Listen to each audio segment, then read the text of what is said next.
On behalf of our family, we want to thank all of you for the prayers for our beloved mom, Nancy. We feel them, and we continue to believe that she feels them too. Our mom is a kind, faithful, loyal, fiercely loving woman of goodness and light. She is funny and spunky and clever.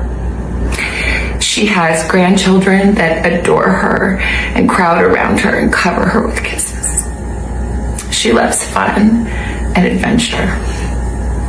She is a devoted friend. She is full of kindness and knowledge. Talk to her and you'll see. The light is missing from our lives. Nancy is our mother. We are her children. She is our beacon.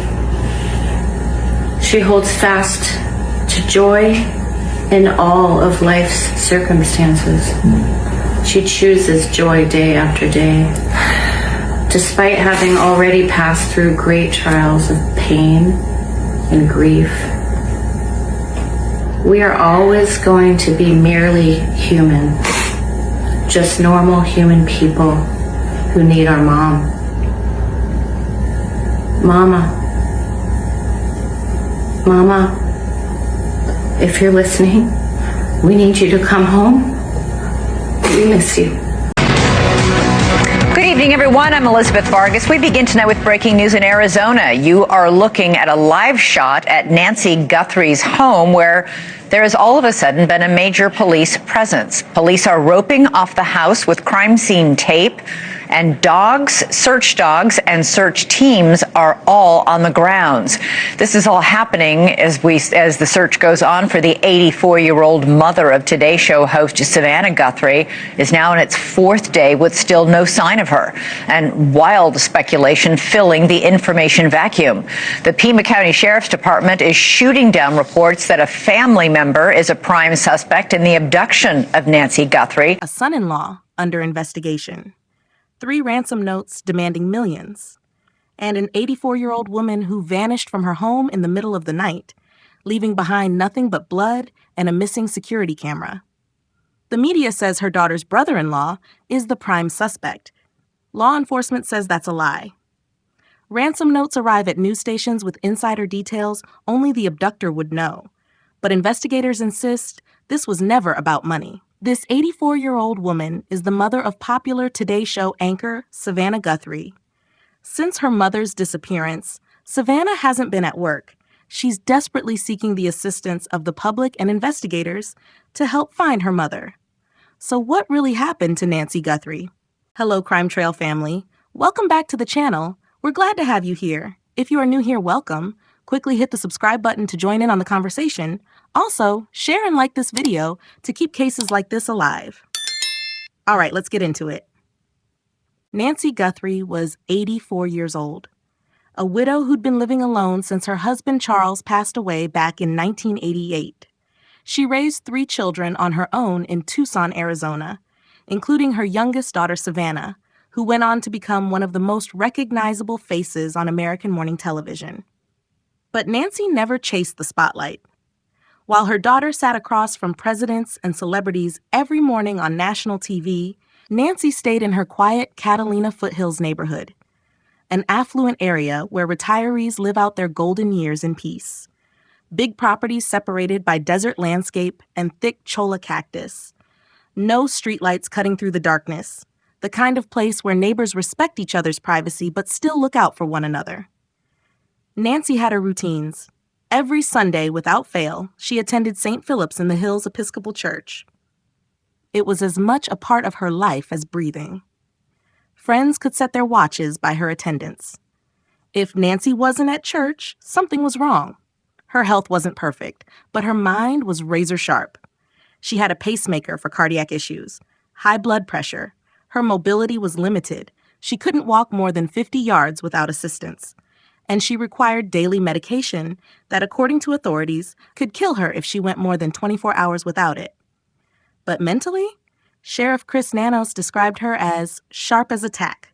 No dementia, no confusion, no wandering off because she forgot where she was. Nancy Guthrie knew exactly who she was and what was happening around her at all times, which makes what happened next all the more terrifying. Saturday, January 31st, 2026. A normal evening. Nancy had dinner with family. Nothing out of the ordinary. No arguments, no tension, just a typical family meal. Around 9:30 to 9:45 p.m., family members drove her home. She got out of the car, walked the short distance to her front door. Her mobility issues meant even that short walk took effort, and disappeared inside. The door closed behind her. Nobody thought anything of it. Nancy was home. She was safe. Everything seemed fine. But somewhere between that moment and the early hours of Sunday morning, Nancy Guthrie's quiet life turned into a nightmare. Sunday morning arrived. Church time. Nancy didn't show up. Her friends knew immediately something was catastrophically wrong. Nancy never missed church, ever. They started making calls. By 11 a.m., family members were racing to her home, hearts pounding, hoping for a simple explanation. Maybe she overslept. Maybe she wasn't feeling well. Maybe her phone died and she couldn't call. But when they arrived, those hopes shattered. They searched, inside the house, through the yard, knocking on neighbors' doors. An hour of increasingly frantic searching that turned up nothing. At noon, someone dialed 911. When authorities entered Nancy's home, they found a scene that instantly transformed this from a wellness check into something far darker. Blood. Not pools of it, but enough. Small amounts inside the house, droplets leading from the entryway outside, creating a trail down the pathway toward the driveway. Like someone or something had been dragged. Signs of forced entry told the story of violence. Someone had broken in. This wasn't Nancy letting a friend inside. This was an intrusion. But here's where it gets strange. Nancy's iPhone sat untouched on the counter, her Apple Watch right beside it. Her wallet with all her credit cards, not a single one missing. Her car keys hung exactly where she always left them. Her car sat undisturbed in the driveway. Even her daily medication, the pills that could mean the difference between life and death, sat in their bottle, waiting for her to take them. Everything valuable, everything a burglar would grab, everything Nancy would need if she left on her own, all of it still there. Everything, except Nancy herself. And one other critical thing. The security camera that had been mounted at her front door was gone. Someone had taken that camera. The one piece of technology that might have told investigators exactly what happened that night. The response was immediate and massive. This wasn't just a couple of patrol officers showing up. Ground search teams fanned out across the desert. Helicopters carved patterns in the sky. Drones equipped with thermal imaging swept the area. Search dogs followed scents through the scrub brush and cactus. Border Patrol's Borstar unit, their special operations team trained for the most critical missions, joined the search. But here's the detail that told everyone how serious this was. Homicide detectives were there from the very beginning. Not missing persons, homicide. They searched all day Sunday, through the night, into Monday morning. Miles of harsh desert terrain, every wash, every hiding spot, every structure within range. They found nothing. Nancy Guthrie had vanished. Monday, February 2nd, Sheriff Chris Nanos stepped in front of cameras and said the words that made it official. We do, in fact, have a crime. Not a missing person situation. Not an elderly woman who wandered off confused. A crime. Someone had done something to Nancy Guthrie. The searches stopped. Nancy's home transformed into an active crime scene. Yellow tape cordoned off the property. Evidence markers dotted the landscape. Crime scene technicians in white suits processed every inch, looking for clues that might lead them to whoever did this.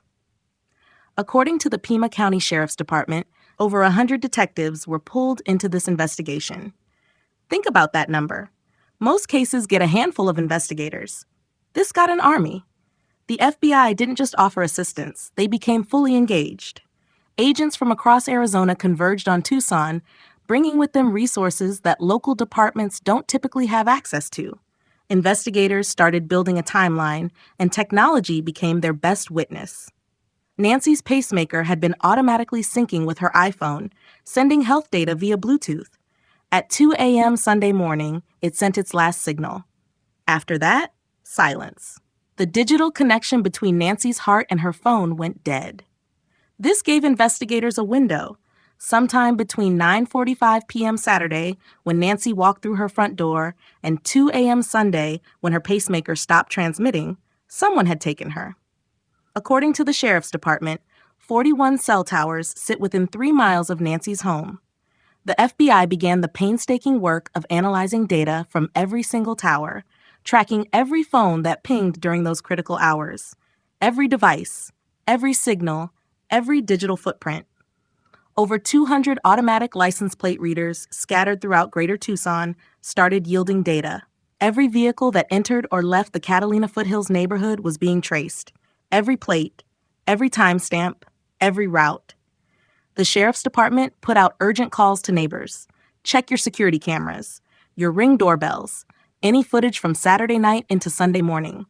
Looking for unfamiliar vehicles, suspicious people on foot, cars that circled the block multiple times, anything out of place. Nancy's iPhone went to FBI specialists who could extract data most people don't even know exists. Recent calls, text messages, location history, app usage, any hint of threats or unusual contact before she disappeared. The blood found at the scene went through DNA analysis. It came back positive for Nancy Guthrie. But despite all this, despite the technology, the manpower, the federal resources, the round-the-clock work, investigators still didn't have a suspect. And time was running out, because Nancy was out there somewhere, without her medication, and every hour increased the danger. 3 days after Nancy disappeared, the case took a bizarre turn. Tuesday, February 3rd. Ransom notes started landing, not in the Guthrie family's mailbox, not at the police station, but at media outlets. TMZ opened one. KOLD 13 News in Tucson received one. KUN, another local station, got one too. Possibly others that haven't gone public yet. According to TMZ's reporting, the notes demanded millions of dollars in Bitcoin. Not cash, not wire transfers, cryptocurrency. And TMZ verified something crucial. The Bitcoin wallet address in the note was legitimate. A real address where digital currency could be sent. Whoever wrote this note knew what they were doing. The notes laid out a deadline, made threats, standard ransom playbook. But then came the part that made investigators sit up. According to authorities, these ransom notes contained details that perhaps only the abductors would know. Information that had never been released to the public. What Nancy was wearing when she was taken. Specific descriptions of damage inside the home. Details about the crime scene that only someone who'd been there, or someone who'd talked to someone who'd been there, could possibly know.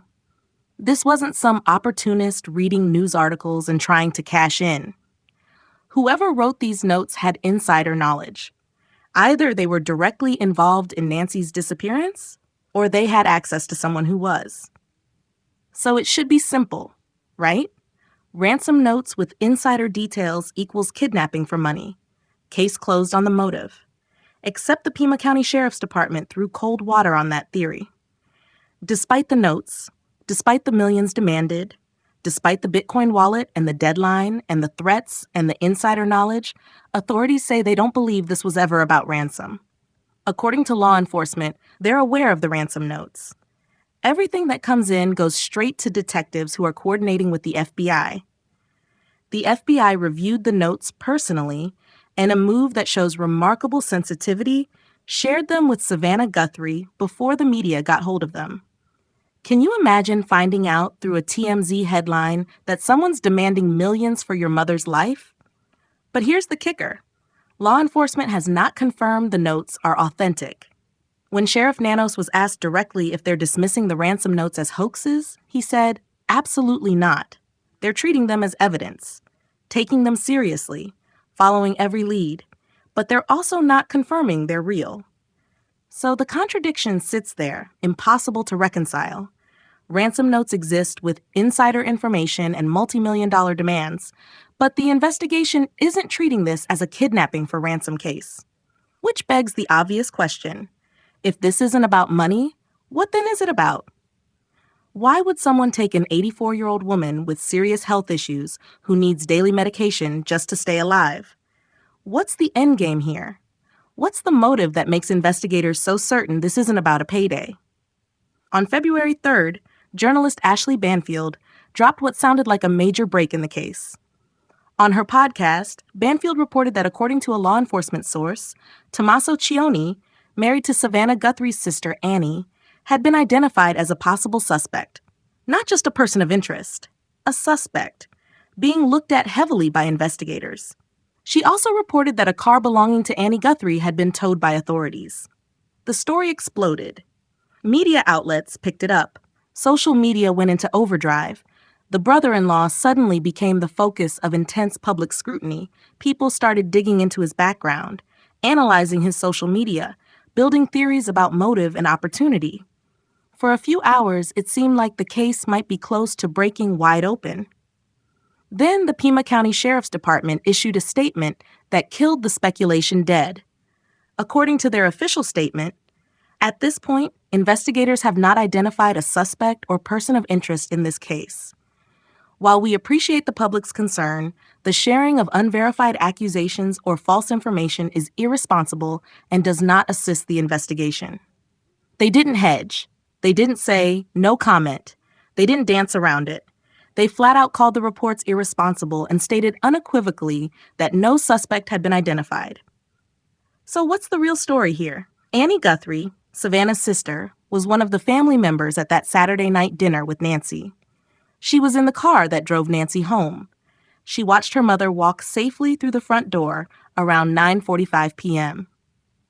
When Nancy didn't show up to church the next morning, Annie was among the family members who rushed to the house and spent an hour searching before calling 911.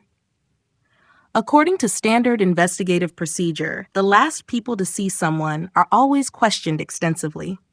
Not because they're automatically suspects, but because they have information nobody else has. What was Nancy's mood that night? Did she seem anxious about anything? Did she mention anyone bothering her? Were there any red flags that seemed insignificant at the time but might matter now? These questions are critical, and the people who were there are the only ones who can answer them. Being the last person to see someone doesn't make you guilty of anything. It makes you a crucial witness. The speculation about the son-in-law appears to be exactly that, speculation without any official backing. Law enforcement couldn't have been clearer. No suspect identified, no person of interest named. But the damage was done. The rumor was out there, and in the court of public opinion, mud sticks even when it's thrown without evidence. While investigators chase leads and the public speculates, Savannah Guthrie is living every daughter's worst nightmare. Since February 1st, her chair on the Today Show has been empty. Her co-anchors have been covering, making explanations, sending their support. NBC told her to take all the time she needs. There's no pressure to come back. This is family. This is life and death. She was scheduled to co-host NBC's coverage of the 2026 Winter Olympics opening ceremony in Milan. A massive event, global audience, career-defining moment. She withdrew without hesitation. None of that matters when your mother is missing. Right now, Savannah is in Arizona, not doing interviews, not making public appearances, just coordinating with law enforcement, waiting by the phone, hoping for the call that says they found her mom alive. On February 2nd, she broke her silence with an Instagram post that revealed where her heart is. We believe in prayer. We believe in voices raised in unison, in love, in hope. We believe in goodness. We believe in humanity.